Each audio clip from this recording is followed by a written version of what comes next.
이번 시간에 생각할 거는 내추럴 리스폰스에 대해서만 아마 생각을 해볼 거야. 시간이 그거밖에 안 될 것 같은데. 내추럴 리스폰스. 자, 내추럴 리스폰스 생각해 보면 여러분 머릿속에는 어떤 거를 이제 상상을 해주면 되냐면 내추럴 리스폰스 unforced equation이죠. unforced equation. 그러니까 first한 어떤 텀들이 존재하지 않은 거예요. 오른쪽에 텀이 여기 0이 된 거야. 이 0이 된 형태에서 이것들을 물리적으로 만들 수 있는 것들은 우리에게는 커패시터와 인덕터에 의해서 에너지들이 저장되거나 방출이 되는 거죠. 어느 순간인가 저장이 됐을 수도 있고 어느 순간인가는 저장된 게 방출이 될 수도 있는 거고 자 그런 형태들을 여러분들이 이제 상상을 해주시면 되고 그런 거에 대한 응답을 여러분들이 표현해 주는 거다. 그리고 토탈 솔루션을 구하기 위해서 토탈 리스폰스를 구하기 위해서 그 중에 일부인 내추럴 리스폰스 그리고 내추럴 리스폰스는 어디서 온다? 소자의 커패시터와 인덕터에서 오는 거다. 이렇게 생각을 해주시면 되는데 문제는 뭐냐면 내추럴 리스폰스가 이전에는 어떤 식으로 주어졌으면 이렇게 주어졌어요. dt분의 dx 플러스 ax 이퀄 0 이런 형태였어요. 1차 회로에서는. 그런데 지금은 보니까 더 복잡해졌다. 이계 미분 방정식으로 표현이 되는 거죠. 이계 미분 방정식 표현이 돼요. 그래서 우리가 앞에서 이용했던 이거를 만족시킬 수 있는 한번 식을 한번 대입해서 생각해 보자 라고 해서 트라이얼 내추럴 솔루션으로 하나 이거를 잡아주는 거야. 트라이얼 솔루션으로 요걸 잡아줘. 이전에도 요거를 사용했었죠. 요거를 썼던 이유는 직관적으로 생각해 보면 미분한 것과 미분하지 않은 것들은 본래 함수적으로 서로 계산이 불가능한데 계산이 차원이 어떤 다항함수로 생각해 버리면 차가 낮아지는 거잖아요. x제곱과 x를 계산하라 라는 거. 자, x제곱은 미분하기 전이고 이거를 미분하게 되면 2x가 되는데 x제곱과 2x라는 거는 뭔가 항상 성립하는 식으로 만들기는 상당히 어렵죠. 그렇죠? 무엇인가를 이전에 설명드렸을 때 이런 예를 들었었는데 이거를 가지고 정리를 해보면 dt분의 dx가 되고 이퀄 마이너스 ax가 되는데 미분한 형태와 미분하지 않은 형태, 뭐 개수는 생각하지 말고 미분한 형태와 미분하지 않은 형태가 같게 만들어라 상당히 어려운 거죠. 예를 들어서 ax제곱 플러스 bx 플러스 c라고 하는 그냥 일반적인 2차 다항함수를 생각해 보면 얘는 미분하지 않은 형태에서는 이렇게 나오는데 미분한 형태에서는 2ax 플러스 b 이렇게 되는데 이것들을 어떻게 항상 같게 만들어주는 식 x가 존재를 할까 어렵단 말이에요. 미분해주게 되면 항상 기울기라는 거는 우리가 일반적으로 생각했을 때 다항함수에서는 차원이 차수가 낮아지는데 그런데 그것들을 해결할 수 있는 몇 가지 함수가 있는데 그 중에 하나가 사인 코사인도 좀 비슷해지죠. 또 하나가 익스포넨셜이죠. 익스포넨셜 x는 미분해주게 돼도 익스포넨셜 x가 되는 거고 익스포넨셜 ax가 되면 미분해주게 되면 a가 튀어나오지만 여전히 익스포넨셜 x가 들어오기 때문에 여전히 우리가 계산할 수 있는 형태가 돼요. 이 친구와 이 친구는 계산이 가능하잖아요. 이거 계산이 앞에 개수만 다른 거니까 계산이 가능해. 그래서 익스포넨셜 함수면은 얘네들을 만족할 수 있겠구나라고 하는 직관적인 생각을 할 수가 있고 그리고 수학자들이 그것들을 증명을 해가지고 우리가 내추럴 리스폰스의 트라이얼 솔루션으로서 시험해로서 이것들을 사용할 수 있겠구나 이렇게 생각해 주면 돼요. 여러분들은 그냥 외우면 되는 거죠. 우리는. 그리고 직관적으로 알고 싶으면 제가 말씀드렸던 설명들에 대해서 이렇게 이렇게 될 수도 있겠구나 이 정도 생각해 주면 되고 우리는 증명할 필요는 없으니까. 그래서 이것들을 직접 여기다가 넣어줬어요. 넣어줘서 우리가 구했는데 마찬가지로 이것을 이번에는 2차 이계 미분 방정식에 넣어주자는 거야. 이계 미분 방정식에 직접 넣어주게 되면 자 계산을 좀 해주면 딱 한 번만 계산해주면 이렇게 되겠어요. 자, 요거를 두 번 미분해주고 한 번 미분해주라니까 두 번 미분해준 거를 쓰면 한 번 미분해준 거면 이렇게 되겠네요. 2의 xn의 t가 되고 이 친구가 만약에 k의 2의 st라고 하면 한 번 미분해주게 되면 한 번 미분해준 건 s가 밑으로 튀어나와서 ks2 st가 되는 거고 만약에 두 번 미분해주게 되면 k의 s제곱 한 번 더 내려오니까 2의 st가 돼요. 자, 요거를 가지고 식을 써주는 거죠. 여기다가 아래쪽에 식을 써주게 되면 두 번 미분했으니까 요거를 넣어주고 K에 K에 S제곱에 2에 ST 써주고 한 번 미분해준 거 써주는데 그 앞에 개수가 A1이 있으니까 한 번 미분해준 거 써주면 K에 S에 2에 ST가 된 거고 한 번도 미분하지 않은 거 써주라고 한다면 개수 먼저 써주고 한 번도 미분하지 않은 형태 K에 2에 ST 이렇게 만들어주고 이퀄 0 이렇게 만들어주면 되겠죠.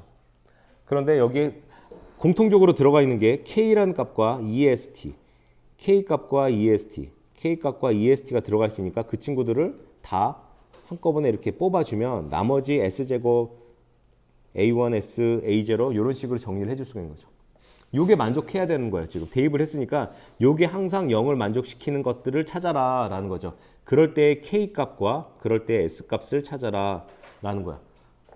시험 고유에서는 여러분들이 이미 답의 형태를 만들어 놓고 거기에 해당될 수 있는 K 값과 S 값만 찾아주면 되는 방법이기 때문에 지금 요 식에서 K 값과 S 값을 여러분들이 찾아주면 되는데 먼저 어떤 곱이 0으로 만들어지려면 이 텀들 중에 세 가지 텀으로 나눌 수가 있는데 세 가지 텀은 하나가 곱이 K와 이 친구와 두 번째 큰 가로 요 세 가지 텀을 나눌 수 있는데 어느 것 하나가 0이면 0으로 만들 수 있는 거죠. 곱에서는. 자, 먼저 케이스 1. K가 0일 때 이렇게 생각해 보는 거죠. 자, K가 0일 때는 물론 성립하긴 하는데 이거를 돌이켜서 와가지고 야 K 값이 사실 0입니다 이렇게 얘기를 해주면 내추럴 리스폰스라고 하는 애가 갑자기 0 곱하기 2의 ST 돼서 T 값에 상관없이 S 값에 상관없이 항상 0이야. 내추럴 리스폰스가 0이다. 근데 우리는 분명히 소자를 넣어줬을 텐데 얘의 리스폰스가 0이다. 이런 경우들은 우리가 그냥 제외를 해버린 거죠. 우리가 원하는 값이 아니니까. 그러니까 내추럴 리스폰스는 값이 증가를 하던가 작아지던가 어떤 이런 일이 발생하는 거죠. 근데 없어요. 그런 일이. 그러니까 K는 0은 아니겠네. 수학적으로는 성립하지만 우리가 물리적으로 우리 회로에서 봤을 때는 요거는 의미가 없는 값입니다. 이렇게 생각해 주는 거죠. 자, 2번. 2의 ST가 0인 경우 이거는 수학적으로도 발생할 수가 없는 거죠. 익스포넨셜 값은 항상 0보다 크니까 얘는 수학적으로도 발생할 수가 없어요. 또 이것도 제외해. 그럼 세 번째밖에 없는 거예요. 뭐냐면 S제곱 플러스 A1S 플러스 A0가 0인 경우. 근데 요것을 만족시키려면 S가 여러분들이 이전에 배웠던 근해 공식에 쓰게 되면 2A분의 마이너스 A1 플러스 마이너스 루트 A1의 제곱 마이너스 4AC니까 A0. 이런 형태. 여기 아니죠. 2A가 아니라 2A인데 이 앞에는 없으니까 여기 그냥 2가 되는 거죠. 2가. 자, 요런 형태. 요런 형태의 S 값이 해당되면 되는 거죠. 만들어주면 되는 거야. 근데 여기서 우리 이제 혼란이 오게 되는 거야. 이전에 1차 회로에서는 S 값이 하나였는데 이제는 S 값이 두 개가 되는 거야. 즉 뭐냐면 내추럴 리스폰스라고 만들 수 있는 그 값이 본래는 K 값 넣어주고 K 값만 찾아주면 되지만 2의 ST라고 그래서 이 형태 하나만 성립하려고 하는데 갑자기 S 값이 야, 두 개가 돼. 이렇게 된 거죠. 두 개가 돼. 지금 말하는 리스폰스에서는 해가 두 개가 되면 무조건 다 더해줘야 된다고 그랬어요. 그래, 그렇게 표현을 해줘야 된다고. 그렇기 때문에 야, 이거를 표현해 주려면 이제 뭐라고 표현해 줘야 되냐면 K1에 2의 S1T 플러스 K2에 2의 S2T. 해가 두 개가 나오니까 S1이라고 하는 해와 S2라고 하는 해가 있으니까 이 친구들을 이렇게 풀어서 써줘야 된다라고 했어. 지금 여러분 머릿속에 생각해보면 우리가 소스가 들어가면 들어갈수록 뭐 외부의 전원이 들어가던가 혹은 내추럴 리스폰스가 있던가 이렇게 들어갈 때마다 여러분들이 그 해를 따로따로 구해서 계속 더해줬죠. 토탈 리스폰스 구해줄 때. 마찬가지로 내추럴 리스폰스도 하나일 줄 알았는데 내추럴 리스폰스가 이렇게 두 개의 텀으로 만들어지더라 이런 거야. 어디서? 2차 회로에서.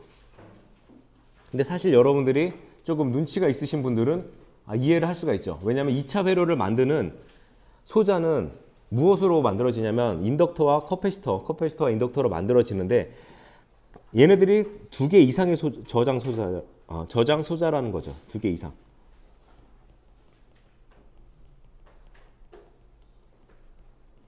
두 개 이상의 저장 소자로 만들어져 있기 때문에 뭔가 이 저장 소자가 만들어지는 저장 소자에 의해서 만들어지는 어떤 리스폰스를 익스포넨셜로 우리가 함수로서 보통 표현을 했었는데 그것들이 두 개 이상이다 보니까 그리고 두 개 이상이지만 결국은 우리가 지금 푸는 거에서는 이게 미분 방정식이 최고라고 생각하는 거니까 그러니까 두 개의 어떤 리스폰스가 존재를 할 거다라고 우리가 생각해 볼 수 있는 거죠. 내추럴 리스폰스가 두 개의 소자에 의해서 소자 1, 소자 2에 의한 어떤 응답들이 이런 식으로 발생할 수 있을 거다 생각하니까 오히려 더 내추럴 리스폰스가 하나가 아니라 두 개인 게 더 당연하겠구나 이렇게 생각을 해볼 수도 있는 거죠. 지금 말씀드렸던 설명들은 약간 이제 숲을 보는 설명이야. 그냥 막 풀다 보면은 야 내가 지금 이거 공학 수학을 하고 있는 건지 미분 방정식을 푸는 건지 회로 이론을 공부하고 있는데 갑자기 막 풀고 있다 이렇게 생각하지만 계속 여러분들이 이것들을 이 회로의 의미와 같이 살펴봐야 된다는 거예요. 자, 그래서 여기까지 정리를 할 수가 있고요.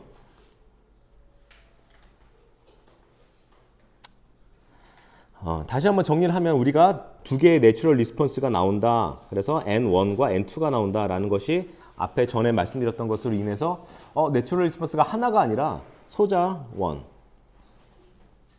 그리고 소자 2에 대한 영향, 직접적인 이렇게 말할 수는 없지만 어쨌든 소자 1의 영향, 소자 2의 영향을 받는 이러한 내추럴 솔루션, 내추럴 리스폰스가 있겠구나 이렇게 생각을 해주면 되는 거고 그래서 내추럴 리스폰스는 아까 여러분 머릿속에 이렇게 생각해야 돼요. 먼저 토탈 솔루션은 여러분들이 문제를 회로를 분석하려면 토탈 솔루션은 먼저 내추럴 리스폰스와 퍼스트 리스폰스로 나눠서 구해야 되는데 우리가 지금 7.3에서 우리가 살펴보고 있는 거는 내추럴 리스폰스만 살펴보고 있어요. 나중에는 이 퍼스트 솔루션도 구해야 돼. 근데 지금 내추럴 리스폰스를 살펴보고 있는데 이 내추럴 리스폰스가 하나의 응답으로 되어 있을 거라고 생각했는데 그렇지 않고 두 개의 내추럴 리스폰스로 만들어진다라는 거죠.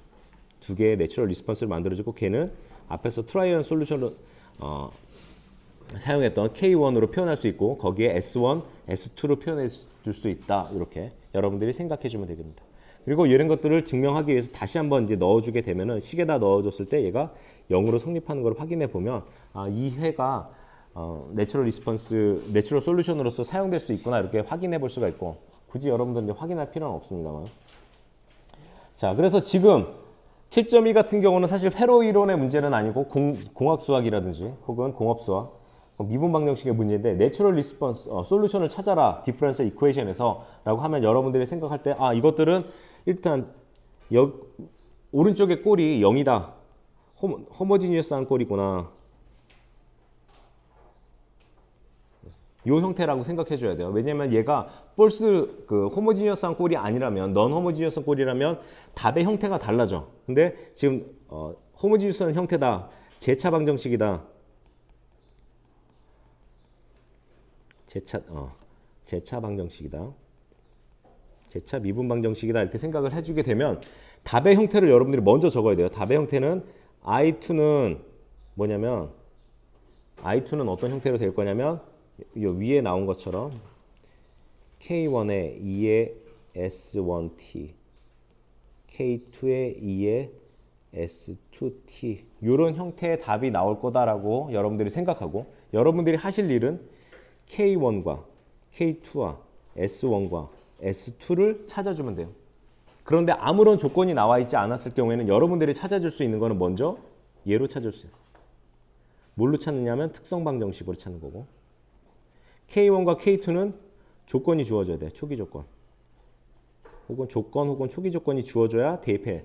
만약에 지금 문제처럼 초기 조건이 주어지지 않고 그냥 이렇게 뜬금없이 나왔다. K1과 K2는 그대로 두면 돼요. 왜 하필이면 K1, K2냐? 뭐 P1, P2, AB는 아니고 AB라고 써도 상관없어요. 앞에 있는 개수는 여러분들. 자, 그래서 이거를 어떻게 구하냐면 구하는 방법은 특성 방정식을 활용하는 건데 말씀드렸지만 여기서 여러분들이 구해야 되는 거는 S1과 S2를 먼저 구해야 되는데 S1과 S2를 구하는 방법 두 번 미분한 식이 여러분들이 보이게 되면 X가 되던 뭐 I가 되던 두 번 미분한 게 보면 S제곱을 한 번 미분한 게 보이면 식의 특성 방정식을 만들어서 S를 그리고 미분하지 않은 형태가 보이면 1을 여러분들이 넣어주면 돼요. 그래서 요 식을 다시 쓰게 되면 어떻게 되냐면 두 번 미분했네. S제곱 써주고 앞에 개수는 1이었으니까 1을 그대로 뭐 써주나 마나니까 이렇게 써 1S가 되는 거예요. 한 번 미분한 거니까 S라고 써주고 그 앞에 있는 개수 10을 그대로 내려서 10S가 되는 거고요. 여기는 미분하지 않았으니까 1로 들어오는 거고 1 곱하기 그 앞에 있는 개수 16을 그대로 써줘서 이렇게 써준 거죠. 이것들을 여러분들이 이제 푸시면 2차 방정식이잖아요. 그냥 2차 방정식을 여러분들이 풀게 되면 자 16이 되니까 8하고 2 해서 여기 플러스 해주게 되면 10을 만들 수 있다라고 이제 생각하는 거죠. 뭐 S 이렇게 해서 요렇게 계산해서 생각해 보면 S 플러스 8, S 플러스 2 이렇게 나오겠구나 이렇게 하니까 요렇게 정리를 해주고 그러면 S1은 마이너스 2, S2는 마이너스 8. S1과 S2의 뭐 순서는 바꿔도 상관없습니다. S1과 S2는. 이렇게 만들어주게 되면 여러분들이 다시 처음으로 돌아가서 이렇게 트라이얼 솔루션으로 구할 수 있는데 거기서 S1과 S2를 마이너스 2, 마이너스 8 이렇게 넣어주게 되면 이게 일반해 이렇게 되는 겁니다. 일반해라고 얘기를 한 건 아직까지 K1과 K2가 결정되지 않았기 때문에 우리가 일반해라고 하는 거예요. 일반해에서 이거를 완전해로 구하기 위해서는 K1과 K2를 구해줘야 되고 그러려면 어떤 초기 값들이 필요하다는 거죠. 특정한 값들이 필요하다. 자, 이렇게 정리를 해주시면 될 것 같고요.